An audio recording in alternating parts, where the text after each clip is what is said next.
जय हिंद दोस्तों, जय हिंद बच्चों। ज्योग्राफी 365 में आपका स्वागत है। आज हम राजस्थान के भौतिक स्वरूप के बारे में पहला वीडियो देखेंगे, जिसमें लगभग 30 वेरी वेरी इंपॉर्टेंट क्वेश्चन होंगे जो राजस्थान अध्ययन से लिए गए हैं। तो आइए हम स्टार्ट करते हैं क्वेश्चन नंबर 1 से। राजस्थान को एक भू संरचना के आधार पर यानी भौतिक संरचना के आधार पर या भौगोलिक संरचना के आधार पर कितने भागों में बांटा गया है। ऑप्शन है 1, 2, 3, 4। तो राजस्थान को एक भौतिक या भूगोलिक या भू संरचना के आधार पर 4 मुख्य भागों के अंदर बांटा गया है। तो इसमें द ऑप्शन होगा। वो 4 भाग कौन कौन से हैं वो अपने व्याख्या में हैं। जैसे पहला है पश्चिमी मरुस्थलीय प्रदेश, दूसरा अरावली पर्वतीय प्रदेश, तीसरा पूर्वी मैदानी प्रदेश, चौथा दक्षिणी पूर्वी मैदानी प्रदेश जिसे पठारी प्रदेश के नाम से भी जाना जाता है। ये 4 वो भूभाग हैं जिनको राजस्थान के अंदर यानी भू संरचना के आधार पर 4 भागों में बांटा है। क्वेश्चन नंबर 2 है राजस्थान का मरु किस नाम से जाना जाता है, यानी राजस्थान का मरुस्थल है वो किस नाम से जाना जाता है। ऑप्शन है यानी हार का मरुस्थल, ब गोबी मरुस्थल, से सहारा मरुस्थल, द कालाहरी मरुस्थल। तो 4 मरुस्थल हैं जिसमें राजस्थान का मरुस्थल है वो ए ऑप्शन राइट है। यानी राजस्थान का मरुस्थल है वो थार का मरुस्थल के नाम से जाना जाता है। गोबी मध्य एशिया का मरुस्थल है, सहारा अफ्रीका का मरुस्थल है, कालाहरी दक्षिणी अफ्रीका का मरुस्थल है। अब देखिए भारत की पश्चिमी सीमा से लेकर मध्य राजस्थान में अरावली तक राजस्थान के पश्चिमी भाग में विशाल मरुस्थल पाया जाता है। यानी भारत के पश्चिमी भाग से लेकर के मध्य राजस्थान में अरावली तक जो राजस्थान का पश्चिमी भाग है उसे विशाल थार मरुस्थल के नाम से जाना जाता है। क्वेश्चन नंबर 3 है विश्व का सबसे धनी मरुस्थल है। तो विश्व का सबसे धनी मरुस्थल आप सबको पता है अपने राजस्थान का मरुस्थल है। तो इसमें ए ऑप्शन है वो बिल्कुल सही होगा। विश्व का सबसे धनी मरुस्थल है वो राजस्थान का थार मरुस्थल है। भारत का थार मरुस्थल है।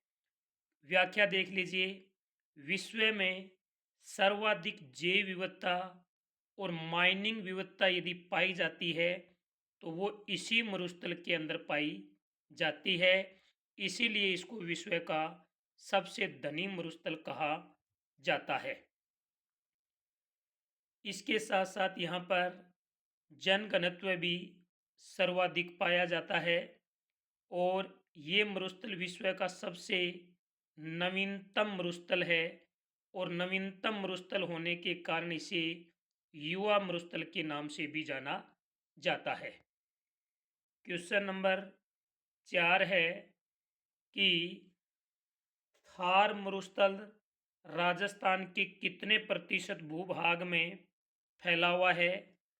ऑप्शन है 9%, 23%, 61%, 7%। तो ये मरुस्थल है वो राजस्थान के अंदर 61.11% भूभाग के अंदर ये फैला हुआ है और इसमें 40% राजस्थान की जनसंख्या निवास करती है। सर्वाधिक जनसंख्या वाला भी यही मरुस्थल है। व्याख्या देख लेते हैं। पश्चिमी मरुस्थल का विस्तार 61.11% यानी 62% है। अरावली पर्वतीय प्रदेश का विस्तार 9% यानी 9.3% है। पूर्वी मैदानी प्रदेश का विस्तार 23.3% यानी 23% है। दक्षिणी पूर्वी मैदानी प्रदेश का विस्तार 7% है। ये चारों मरुस्थलों का विस्तार आपके सामने दिया हुआ है। याद रखना, एग्जामिनर प्रश्न यहीं से पूछता है। इसके अलावा यानी 38% मरुस्थल है वो गुजरात और हरियाणा पंजाब के अंदर फैला हुआ है। और भारत में इस मरुस्थल का 86% है। शेष 14% ये पाकिस्तान में है। यानी भारत का जो थार मरुस्थल है, भारत का थार मरुस्थल है, वो भारत में उनका योगदान है 86% भूभाग के अंदर फैला हुआ है। शेष 14% ये मरुस्थल है, ये पाकिस्तान के अंदर फैला हुआ है। भारत के अंदर जो 86% है यानी 100% के लगभग, इसमें 38% गुजरात का, हरियाणा का, पंजाब का और इसके अलावा 61-62% है वो राजस्थान का है। तो आप इसको यूँ समझें कि भारत में इस मरुस्थल का भले ही 86% विस्तार है, लेकिन 100% माने 100 में से 62% तो राजस्थान में है। शेष 38% गुजरात, हरियाणा, पंजाब के अंदर है। और वैसे भारत के अंदर ये 86% भूभाग के अंदर फैला हुआ है। शेष 14% मरुस्थल पाकिस्तान के अंदर है। अगला क्वेश्चन नंबर 5 है कि थार मरुस्थल में राज्य की कितना प्रतिशत जनसंख्या निवास करती है? तो अभी मैंने आपको ऊपर बताया था 40%। इस मरुस्थल के अंदर राज्य की 40% जनसंख्या निवास करती है। अरावली पर्वतीय प्रदेश के अंदर 10%, पूर्वी मैदानी भागों में 39%, दक्षिणी पूर्वी मैदानी भागों में 11% जनसंख्या निवास करती है। तो ये जनसंख्या वाले भी चारों याद रखना, 40, 10, 39 से 11। इनके बाद में क्वेश्चन नंबर 6 है, भारतीय महामरुस्थल जिसे ग्रेट इंडियन डेजर्ट में शामिल जिला नहीं है, यानी भारतीय महामरुस्थल में कौन सा जिला शामिल नहीं है पूछा है इसमें। तो ऑप्शन है बीकानेर, बीकानेर है, जैसलमेर भी है, बाड़मेर भी है, चूरू नहीं है। चूरू ग्रेट इंडियन डेजर्ट जिलों में शामिल नहीं है। और ये जो भारतीय महामरुस्थल है, इस भाग में रेत के बड़े बड़े टिल्ले पाए जाते हैं जो हवा के साथ अपना स्थान बदल लेते हैं या गतिशील होते हैं। इन्हें स्थानीय भाषा में बालू का स्तूप, धोरे या टिब्बे या टिल्ले कहा जाता है। क्वेश्चन नंबर 7 है, राजस्थान में मरुस्थलीकरण का प्रमुख कारण नहीं है। प्रमुख कारण नहीं पूछा है तो आर्द्रता का अभाव ये तो मरुस्थलीकरण का कारण है। अति पशुचारण ये भी है। शुष्क कृषि ये भी है। नगरीकरण नहीं है। राजस्थान में मरुस्थल का प्रमुख कारण है वो नगरीकरण नहीं है। तो इसमें सही ऑप्शन होगा। क्वेश्चन नंबर 8 है, रेत के रेत के टिल्लों को अर्थात बालू का स्तूप को स्थानीय भाषा में क्या कहा जाता है? तो अभी मैंने ऊपर आपको बताया था कि इन्हें धोरे भी कहा जाता है, दरियन भी कहा जाता है, टिब्बे भी कहा जाता है और टिल्ले भी कहा जाता है। व्याख्या देख लीजिए। राजस्थान के पश्चिमी मरुस्थलीय भागों के अंदर 58.50% भूभाग पर बालू का स्तूप है। राजस्थान का जो पश्चिमी मरुस्थलीय प्रदेश है, इसमें से आधे से ज़्यादा भूभाग पर है धोरे, धरियन, टिब्बे, टिल्ले या बालू का स्तूप पाए जाते हैं। सर्वाधिक बालू का स्तूप है वो जैसलमेर में पाए जाते हैं और सभी प्रकार के जो बालू का स्तूप हैं वो जोधपुर के अंदर पाए जाते हैं। जोधपुर में सभी प्रकार के बालू का स्तूप हैं। सर्वाधिक बालू का स्तूप जैसलमेर में है और इन बालू का स्तूपों का स्थानांतरण मार्च और जुलाई के मध्य बहुत ज़्यादा होता है। क्वेश्चन नंबर 10 है, राजस्थान के मरुस्थल का विस्तार किस दिशा में हो रहा है? उत्तर से दक्षिणी, पूर्व से पश्चिम, पश्चिम से पूर्व, दक्षिणी से उत्तर। तो राजस्थान के अंदर मरुस्थल का विस्तार है वो पश्चिम से पूर्व की ओर हो रहा है। पश्चिम से पूर्व की ओर इनका फैलाव या विस्तार है। व्याख्या देख लीजिए। राजस्थान के मरुस्थल का सामान्य ढाल उत्तर पूर्व से दक्षिणी पश्चिम की ओर है। विस्तार ऐसे पूछे तो पूर्व से पश्चिम की ओर, ढाल पूछे तो उत्तर पूर्व से दक्षिणी पश्चिम की ओर है। क्वेश्चन नंबर 10 है कि थार मरुस्थल को धरातलीय विशेषताओं के आधार पर कितने भागों के अंदर बांटा गया है? तो आपकी राजस्थान अध्ययन की बुक है, इसमें इनको 5 भागों में बांटा है। लेकिन थोड़ी सी अपनी ज्योग्राफी में डिटेल से बात करें तो इस मरुस्थल को धरातलीय विशेषताओं के आधार पर या शुष्कता के आधार पर 2 भागों में बांटा है। एक तो यानी पहला है पश्चिमी रेतीले मैदान और दूसरा है पूर्वी अर्धशुष्क मैदान। अब बात करते हैं इस हिसाब से तो इसमें 2 का उत्तर सही होना चाहिए, लेकिन राजस्थान अध्ययन में 5 दे रखे हैं। कौन से 5 दे रखे हैं वो भी बताएंगे। वो हैं उप विभाजनों के अनुसार इनको 5 भागों के अंदर बांटा है। अब वो 5 भाग कौन से हैं? पहला है पश्चिमी रेतीला शुष्क मैदान जिसे मरुभूमि कहते हैं। दूसरा अर्धशुष्क जिसे बांगर शेखावाटी कहते हैं।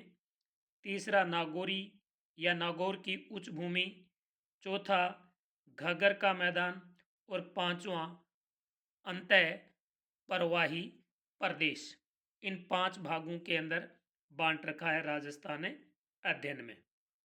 क्वेश्चन नंबर 11, अरावली पर्वतमाला के संबंध में गलत है, यानी 4 बिंदु दिए हुए हैं, इसमें से कौन सा अरावली पर्वतमाला श्रृंखला के बारे में गलत है? पहला है ये विश्व की सबसे प्राचीनतम पर्वतमालाओं में से एक है। बिल्कुल प्राचीनतम एवं वलित पर्वतमाला है ये, एकदम सही है। इसकी कुल लंबाई 820 किलोमीटर है, ये गलत है। इसकी कुल लंबाई है 692 किलोमीटर, जिसमें से राजस्थान में लंबाई है 550 किलोमीटर। से भी सही है। इसका अधिकांश विस्तार 80% राजस्थान के अंदर है, ये भी सही है। तो इसमें ब ऑप्शन है वो गलत होगा। 820 न होकर इसकी कुल लंबाई 692 है। कुल लंबाई 692 है। अरावली की उत्पत्ति किस युग के अंदर हुई? कितने वर्ष पहले हुई? अरावली की ये थोड़ी सी व्याख्या आप जरूर देखना। तो देखिए अरावली की कुल लंबाई 692 किलोमीटर है। इसकी उत्पत्ति है वो प्री कैम्ब्रियन युग के अंदर हुई थी। वेरी वेरी इंपॉर्टेंट है। अरावली की उत्पत्ति प्री कैम्ब्रियन युग के अंदर हुई, लगभग 65 करोड़ वर्ष पहले हुई। लगभग 65 करोड़ वर्ष पहले हुई। अरावली गोंडवाना का अवशेष मानी जाती है। आदिवासी जनजातियों की ये आश्रय स्थली रही है। अरावली के समांतर पहले NH8 गुजरता था, वर्तमान में इसे 48 कर दिया गया है। अरावली की औसत ऊंचाई 930 मीटर है। अरावली का सर्वाधिक विस्तार वाला भाग दक्षिणी पश्चिमी भाग है। न्यूनतम विस्तार वाला भाग मध्य का है। अरावली का सर्वाधिक विस्तार वाला जिला अजमेर, उदयपुर। उदयपुर में अरावली का सर्वाधिक विस्तार है और न्यूनतम विस्तार है इसका अजमेर के अंदर है, पुष्कर यानी पुष्कर घाटी में। अरावली का सबसे ऊंचा बसा हुआ शहर माउंट आबू है। राजस्थान का दूसरा ऊंचा बसा हुआ शहर प्रतापगढ़ है। राजस्थान में अरावली का मध्य भाग अजमेर है। राजस्थान की सबसे ऊंची तीनों चोटियां सिरोही के अंदर स्थित हैं। तो ये अरावली की थोड़ी सी व्याख्या भी आप याद रखना। क्वेश्चन नंबर 13 है, राजस्थान के कितने जिलों में ये थार मरुस्थल फैला हुआ है? तो देखिए 10, 12, 14, 16 वर्तमान के अंदर जिलों को गिने तो ये मरुस्थल 16 जिलों के अंदर फैला हुआ है, जिसमें जैसलमेर, बाड़मेर, बालोतरा, जालोर, पश्चिमी ब्यावर, फलोदी, डीडवाना, कुचामन, पाली, जोधपुर, नागौर, बीकानेर, गंगानगर, हनुमानगढ़, चूरू, सीकर। इस प्रकार से राजस्थान का थार मरुस्थल है वो 16 जिलों के अंदर फैला हुआ है। क्वेश्चन नंबर 14 है, राजस्थान के क्षेत्रफल का कितना भूभाग रेगिस्तान है? कितना भूभाग रेगिस्तान है? तो वो है 61.11%। 61.11% का बनता है लगभग 2/3। तो राजस्थान के क्षेत्रफल का 2/3 भूभाग है वो रेगिस्तान है, यानी मरुस्थलीय भूभाग है। 14 में ब ऑप्शन है वो राइट होगा, यानी 61.11 2/3। क्वेश्चन नंबर 15, अरावली का सर्वोच्च शिखर है। तो अरावली का सर्वोच्च शिखर है, सबको पता है, गुरु शिखर है 1722 मीटर। गुरु शिखर सिरोही के अंदर है, जरगा उदयपुर में है, शेर सिरोही के अंदर है। तो सबसे ऊंचा पूछा है तो वो गुरु शिखर होगा 1722 मीटर। क्वेश्चन नंबर 17, राजस्थान में जल विभाजक करता है। तो राजस्थान में जल विभाजक का काम है वो कौन करता है? अरावली पर्वतमाला करती है। सबको पता है कि अरब सागर से उठने वाला जो मानसून है वो अरावली पर्वतमाला के समांतर चला जाता है। तो पूर्वी अरावली के पूर्वी भाग में वर्षा अधिक होती है और पश्चिमी भाग में वर्षा न के समान होती है। तो राजस्थान में जल विभाजक का काम कौन करता है? हमारी अरावली पर्वतमाला करती है। अरावली के दक्षिणी पश्चिम में बहने वाली नदियां अपना जल अरब सागर में डालती हैं, जबकि पूर्व व दक्षिणी पूर्व में बहने वाली नदियां अपना पानी बंगाल की खाड़ी में डालती हैं। क्वेश्चन नंबर 18 है, अरावली पर्वतमाला का विस्तार है। तो सबको पता है कि गुजरात के पालनपुर से ये श्रृंखला शुरू होती है और दिल्ली तक ये जाती है। तो इसमें ए ऑप्शन है वो राइट है, गुजरात के पालनपुर से दिल्ली तक। प्रश्न नंबर 19 है, विश्व की सबसे प्राचीनतम पर्वतमाला है। अभी मैंने ऊपर बताई थी अरावली पर्वतमाला विश्व की सबसे प्राचीनतम वलित अवशिष्ट पर्वतमाला मानी जाती है। क्वेश्चन नंबर 20, अरावली पर्वत की सर्वाधिक ऊंचाई किस जिले में है? तो सबसे ज़्यादा ऊंचाई है वो आपको सिरोही के अंदर मिलेगी और न्यूनतम ऊंचाई है वो आपको अजमेर के अंदर मिलेगी। न्यूनतम ऊंचाई है वो अजमेर में है। क्वेश्चन नंबर 20, राजस्थान का कौन सा भौगोलिक अंचल सबसे ऊंचा है? तो वो है अरावली पर्वतमाला 930 मीटर। 22 नंबर प्रश्न है, राजस्थान में स्थित थार मरुस्थल के पूर्व की ओर जो प्रसार हो रहा है, यानी राजस्थान का जो थार मरुस्थल है इसका विस्तार पश्चिम से पूर्व की ओर बढ़ रहा है। तो इसको रोकने का काम कौन करती है? अरावली पर्वतमाला है वो इस विस्तार को रोकने का काम है करती है। क्वेश्चन नंबर 23, निम्न में से कौन सा कथन असत्य है? पहला है अरावली पर्वतमाला मरुस्थल के पूर्ववर्ती विस्तार को रोकती है। बिल्कुल, अरावली पर्वतमाला है ये मरुस्थल के पूर्व की ओर विस्तार को क्या करती है? रोकने का काम करती है। राजस्थान की अधिकांश नदियों का उद्गम स्थल अरावली है। बिल्कुल सही है। राजस्थान में वर्षा वितरण अरावली से प्रभावित नहीं होता, ये बात गलत है, क्योंकि अरब सागर से उठने वाला मानसून अरावली के समांतर चलता है, तो पूर्वी भाग में वर्षा होती है, पश्चिमी भाग में नहीं होती है। इसीलिए अरावली पर्वतमाला राजस्थान में जल विभाजक का कार्य करती है। तो इसमें से ऑप्शन है वो होगा द अरावली पर्वतमाला माइनिंगों की दृष्टि से संपन्न मानी जाती है। ये भी सही है। ए ब द सही है, से गलत है। क्वेश्चन नंबर 24, अरावली राजस्थान के कितने भागों में बांटती है? अरावली राजस्थान को दो भागों के अंदर बांटती है, पश्चिमी राजस्थान, पूर्वी राजस्थान। 25 नंबर प्रश्न है, दक्षिणी पश्चिमी मानसून को रोककर दक्षिणी पश्चिमी राजस्थान में वर्षा कौन करवाती है?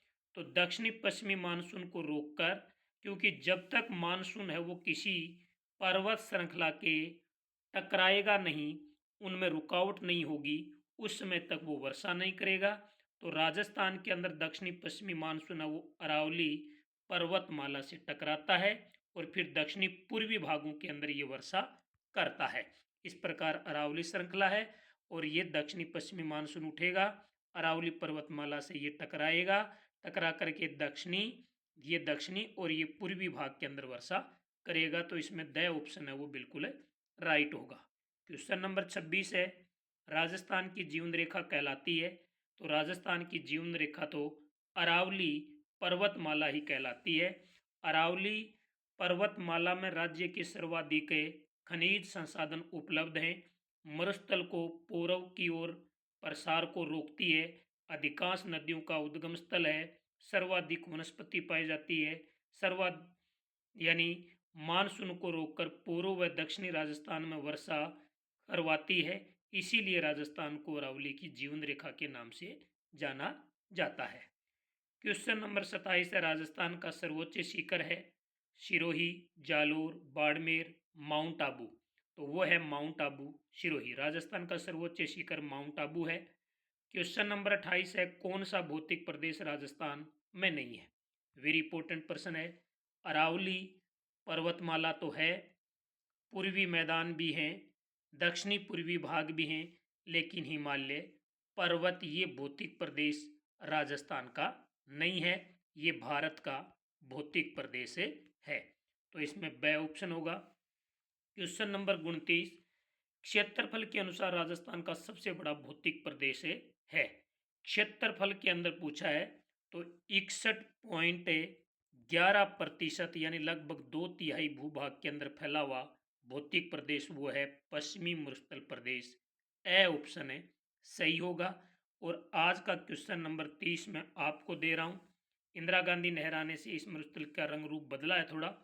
30वां क्वेश्चन में आपको दे रहा हूँ बताना, राजस्थान के पूर्वी मैदानी भूभाग के संबंध में कौन सा कथन है वो गलत है? इसका उत्तर आप कमेंट बॉक्स में जरूर दें यदि आपको आता है तो। नहीं आता है तो हम बाकी के क्वेश्चन जो हमारे बच गए हैं वो हम सेकंड वीडियो के अंदर देखेंगे। यदि वीडियो अच्छा लगा हो तो वीडियो को लाइक करना, शेयर करना। जय हिंद, जय भारत।